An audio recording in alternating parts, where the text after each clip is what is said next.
Hey, it's Holly, and it's Christmas time, and I'm loving it, and I just keep thinking of more wonderful Christmas things I could do.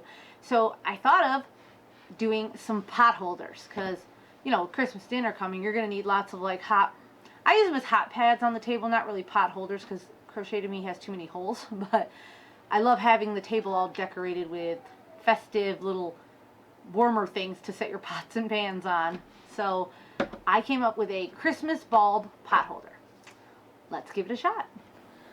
So to make these Christmas bulb pot holders, first you're going to need to pick your colors. Well, first you're going to need, some cotton yarn, because cotton yarn is always best when you're going to be working with anything that's going to be touching hot objects. So I'm working with this Lily's Sugar and Cream. The color of my bulb is going to be this lovely green. It's called Hot Green, which is very appropriate. It's quite bright. And then the top of my little bulb ornament is going to be this they call it Overcast. It's a nice gray. And then you'll need another color for the little handle, the little hoop to hang it on. And this is just a red, same Lily's Sugar and Cream, but I just needed a little teeny piece. Sorry, my cat apparently wants to be in the video. My scissors for cutting and trimming. You'll need a yarn needle, obviously to sew in your ends and to help at the end there. And a crochet hook. I am using a 5mm by Yarnology. So I'm going to put this gray off to the side because we don't need that right now. And we're going to work with the green because we're going to make our bulb. Find our end. The only thing I have an issue with these is I don't think they have a center pull, which makes it kind of roll around a bit, but still a wonderful yarn, and it works wonderful for pot holders and stuff. So the first thing you want to do is make a slip knot and chain up 4. 1, 2, 3, 4. Okay, and then you want to do is slip stitch into that very first chain. There we go. And now we're going to be working in the center of this circle. So to do the puff stitch, all you have to remember is to give yourself lots of slack, because your puffs are supposed to be big.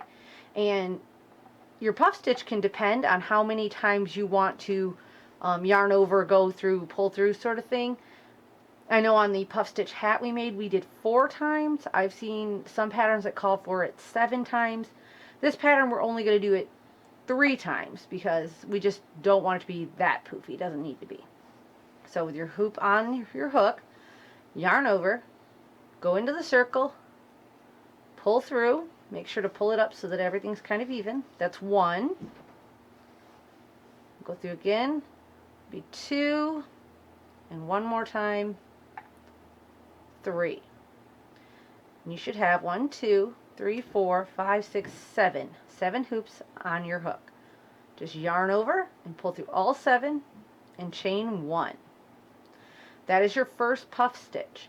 You're going to put 6 puff stitches into this circle. So go ahead and do 5 more, and then we'll go on to round 2. Okay, so I did my 6th puff stitch, and then I just need to chain 1. And now, if you saw the puff stitch hat, this is very similar to that, but it's a little different. But we don't go in the top of the stitch. We go into these side bars here. We just slip stitch right into there, and that finishes off our round 1 of 6 puff stitches. Now to do round 2, we're basically going to increase all the way around. So we're going to do 2 puff stitches and in each one, but you don't do them in the top of the stitches like you would normally do in crochet. You do them in these holes in between each puff stitch. So you're going to put 2 puff stitches in the holes between each puff stitch all the way around. So remember, don't start down like this. Give yourself some slack. Yarn over, go through, pull through. That's 1. Do it again, is 2. One more time is 3. Yarn over, pull through all of them. Chain 1, that's 1. And now we'll do it again in the same stitch. So yarn over, go through 1, 2, 3, and then pull through it all and chain 1. That is 2 in the very first. Now all I'm going to do is go straight over to this one and put 2 in it, and then 2 in each one all the way around. I'll meet you back here. Okay, so I just finished my 12th puff stitch. I'm going to chain 1, and again I'm going to go into these 2 bars that are running along here. The first one, and I'm just going to slip stitch into that. And that is the end of round 2. Like, it looks cute. Kind of looks like a little star covered by a reef. But anyways, cute nonetheless. So now for round 3, what we're going to do is 1 puff stitch and then an increase. So what that will look like is, again, give yourself a little slack there. Yarn over, go right through that same hole, pull up, 1, 2, 3. Go through all of them, chain 1. That's your 1. Now I'm going to yarn over, and I'm going to go through the next one. Sorry. Yarn over, and you go through the next one. You're going to put a puff stitch in, pull through all of them, chain 1, and then put another puff stitch right there in the same one. 1, 2, and 3. Chain 1. And that is going to be your pattern all the way around for round 3. And don't worry, as you can see, this piece here looks a little loose. That happens, but I have found with this cotton yarn and the way you're making these puff stitches, when it's all done, it all just kind of works itself out and lays nice and flat. So don't obsess over your puff stitches here. It will look great when it's all finished. But go ahead and do round 3, doing 1 puff stitch, then 2 puff stitches. All the way around, you should end on 2 puff stitches. So I made it all the way around on round 3, doing 1 puff stitch, then 2, and I ended on 2, so I know I'm right. I already chained my 1. Now I'm going to slip stitch into those 2 back bars, and boom, the end of round 3. So on to round 4. Pull up again, give yourself slack, and this round looks like this: 1 puff stitch, an increase, which means 2 puff stitches, then 1 puff stitch. So 1 and increase 1, and I will show you that. So do the 1. So 1, 2, 3. Does it help anybody else to count out loud when they crochet? I like doing it. It gets a little hard with the kids around, but it always helps me focus. So there's my 1. Now I'm going to do the increase. So go 1, 2, 3, and pull through. That's your first puff stitch in that hole. Then do another one. 1, 2, 3. Pull through all of them. Chain 1. Sorry, my little pile of yarn was creeping up on me. So I've got 1 in increase, which means 2. And now in this one, I just do 1 more. 1, 2, 3. And chain 1. And that is your pattern all the way around. So do 1, an increase, and 1 all the way around, and I'll meet you back at the end of round 4. Okay, I'm back at the end of round 4. If you did the pattern correctly, you should have ended with just 1 puff stitch. You should have had like an increase and then 1, and that would have been the end of the round. So again, to slip stitch, just into the back of those 2 bars. Sometimes it's hard. Pull through and pull through your loop. There we go. That's round 4. We only have 2 more rounds to go. So for the next round, again, pull up. The pattern is going to be 3 puff stitches and then an increase. So that's going to look like this. So we do a puff stitch right here in the one we're already in. So 1, 2, 3. Pull through all. Sometimes it gets a little tight, but luckily I was able to save it. Chain 1, that's 1. Go over to the next hole. 1, 2, 3. Chain 1. Go to the next space. 1, 2, 3. Pull through. Chain 1. So that's 3. 1, 2, 3. And now in the very next space, we're going to do 2. So 1, 2, 3. Pull through all of them, chain 1, and go right back into there for another one. 1, oops, lost it a little. 2, 3. pull through all of it, and chain 1. That is your pattern for round 5. Just go all the way around and do 1, 2, 3, and then a double. And I'll meet you back. Alright, I finished round 5, and I ended on an increase, which is the way you should. I have 3, 1, 2, 3, and then an increase. So now let's just slip stitch into those 2 bars at the first stitch. I think our nice little circle Christmas bulb is coming together nicely. Now, we're going to go on to round 6. The thing about this is if you want a smaller one, you could have stopped at any of these rows really, or you could have made it a little coaster, or you can make it even bigger. I'm doing 6 on mine because it seems to be the perfect size for what I need. But with this pattern, you can just keep going or decreasing wherever you want. So it could be as big of a bulb or as small of a bulb as you want. So let's do round 6. Just give yourself some slack. And the pattern for this one is going to be 2 puffs and then an increase and then 2 puffs. So in between each increase there should be a total of 4 puffs. So let's go ahead and I'll show you how that works out. You give yourself some slack there. And we just do a puff right into here. So 1, 2, 3. Pull through all of them. Chain 1. Go over to the next one. 1, 2, 3. Go through all, chain 1. Now we're going to do our increase. So into this next space here, we put a puff stitch. 1, 2, 3. Go through all of them, chain 1. And then put another puff stitch right into there. So 1, 2, 3. Pull through and chain 1, and then we're going to do 2 more. 1, 2, 3. Chain 1, go to the next space. It's going to be between this increase on the previous round. And go 1, 2, 3. Pull through all of it. Sometimes you're going to get stuck, but that's okay. Just go slow. And chain 1. And that is your pattern for round 6. 2. So 1, 2, an increase, which is 2 in one space, and then 2 more. So just keep doing that all the way around. You should end on your last 2. So when you get to the end, you should do 2, do an increase of 2, and then do 2, and that should bring you right back to the end. Okay? I'll meet you back here at the end of round 6. Okay, so I made it all the way around, round 6, and again I had my 2, 1, 2, a double, and then 1, 2. And now I'm just going to slip stitch into these 2 bars, slip stitch, and then you're going to pull your yarn through, and you get your little scissors, and you're going to cut yourself a tail. It doesn't have to be too long, and just tighten down.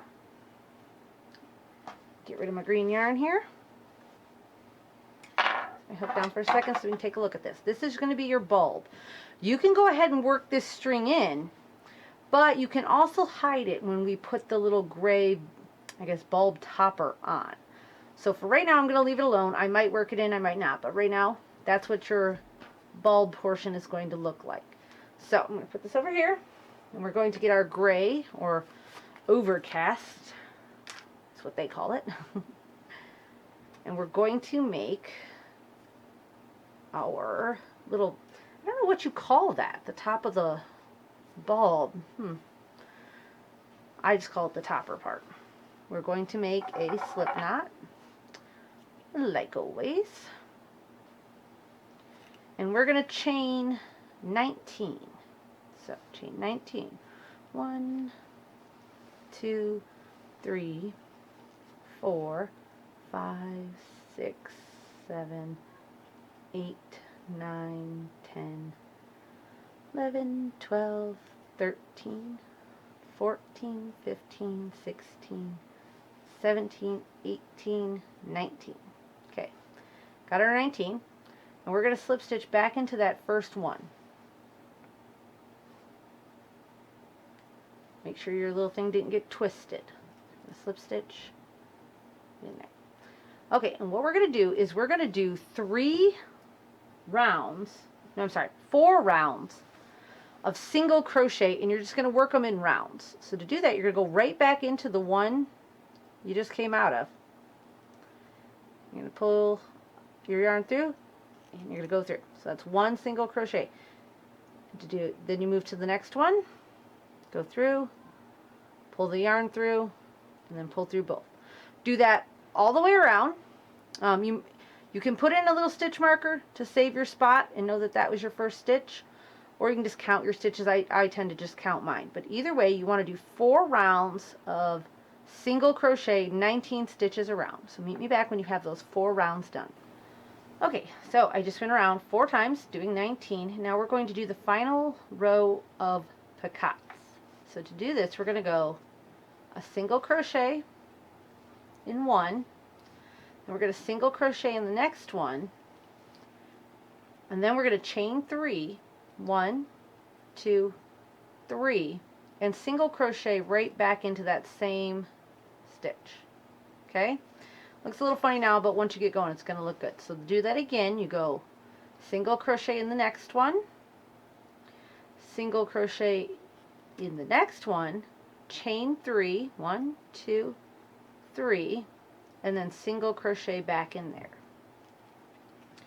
Okay, I'm going to go ahead and go all the way around, and I will meet you back at the very last one. Okay, so I'm at my last picot. I chained 3. I'm going to single crochet in the base, then I'm going to do 1 more single crochet, and then slip stitch into the next stitch to finish off. Slip stitch, pull your yarn through, and cut yourself a nice long tail, because this is what we're going to use to attach it to the green. And just pull. It always gets tied around on me. Pull it through and tighten it down. And there's your little topper of your bulb. Now one thing I did that was kind of a mistake, but it's easily fixable, and I'm glad to do it on camera to show you guys what to do if you make mistakes. I was supposed to leave my tail long because that's what sews this top half up, but I did not. So to remedy that situation, I'm just going to cut myself a nice long string. We're going to get our handy dandy yarn needle out. Some people call it a tapestry needle. I call it a yarn needle since I use it with yarn. What I'm going to do is come from the inside. I'm going to make sure that this little piece here is my end corner. Flatten that guy out so it sits nicely like that. I'm going to come up from the inside and just come out the side right at the top. And I'm going to pull through, and I'm going to leave myself a nice little tail there. And then I'm going to go over and just cinch that down. And then just go right across the top of this and sew it shut. Nice and flat all the way across. When I was thinking of this pattern, it took me quite a few attempts on getting this top portion to look right. I'm sure I'm not the only person who has had a vision of a crochet project in their head.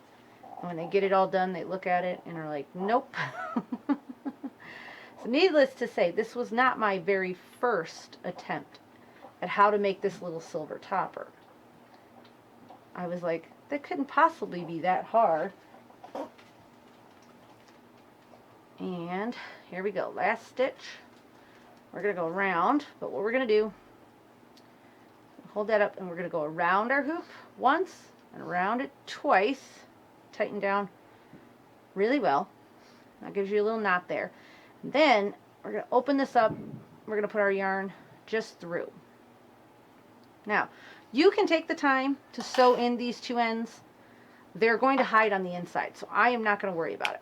We're going to cut that and get rid of that. So that's all sewn shut. Now, before we move on to attaching this, we need that little red yarn we were talking about, or whatever color you're using. I'm using red because it contrasts well with the green. You're going to come up in the center somewhere, right in the center. Just come out. Don't go all the way through. And then go back down, you know, giving yourself a little area to go around.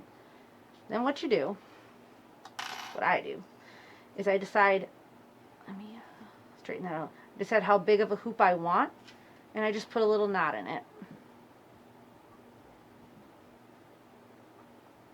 A little knot, slide that to right there and tighten it down, and then I trim off some of the excess yarn. And now I come to the outside Just pull this little guy up, and there it is. There's my little hoop for hanging him up. Now we're going to get this topper attached to the green thing. So for starters, sorry if there's a lot of background noise tonight. For some reason, tonight, all of my pets have decided they want my attention no matter what I'm doing. So, oh, and that loud noise was my children. I could pretend like I have a perfect life, but I have children, so I have a noisy life. All right, so again, I just trimmed this down because he's going to hide up right in there. You just put it right around. See, I think that looks so cute. And all you're going to do is take your end here, and you're going to sew it on. Be sure to go through the green and come out in the gray. And you're just going to do that all the way across. I find it helpful to try to go through the long parts and the short areas just to get it down really well, because pot holders in my house get used a lot. And again, we've already established that I have children, so we know how things can get destroyed if they're not assembled well. So just working it, like I said, I'm going through the long little picots and the short areas all the way across. Sometimes it's hard to see from behind. You got to turn your work around.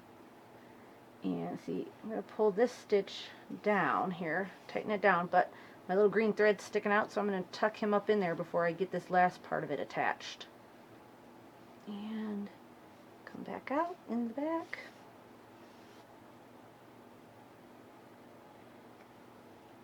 When I first started making pot holders, at first I was like, nobody is going to want these. They're just pot holders. You can buy them at the store, but I have since found out that everybody, especially all of my family and friends that don't crochet, absolutely love them. That's why this makes a perfect, gift, or like I intend to use this one for my Christmas dinner with the family. Okay, last one. All sewn on, and now I'm going to go through one more time just to get to the back of it. I mean, there's not really a front and back on this. It looks good from both sides, but I know what the back is, so I'm going to work in my yarn real quick. Just go all the way across.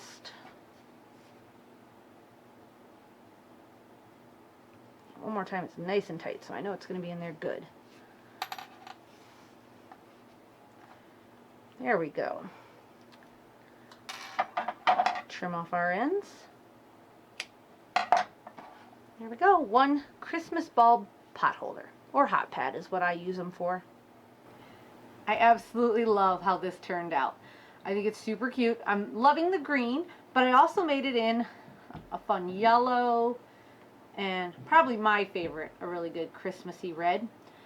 I love these. I cannot wait to see the table kind of all covered with Christmas bulbs with all of the dinner sitting on them. So love it. These would also make just a wonderful Christmas gift, like if you have an office party or a family member who loves these, or stocking stuffers. Always great gifts. People can always use pot holders and heat or hot pads. The Lily's Sugar and Cream, it comes in so many different colors, so you can make yours in a variety of colors. You don't have to do exactly what I did. But I like my red and green, and then I just had yellow around, so I went ahead and did that too. Thank you again so much for watching my videos. I do hope everybody has a Merry Christmas. Don't forget about our giveaway. That ends on the 15th, so we'll only have a couple more days for that. And don't forget to subscribe to the channel. Bye!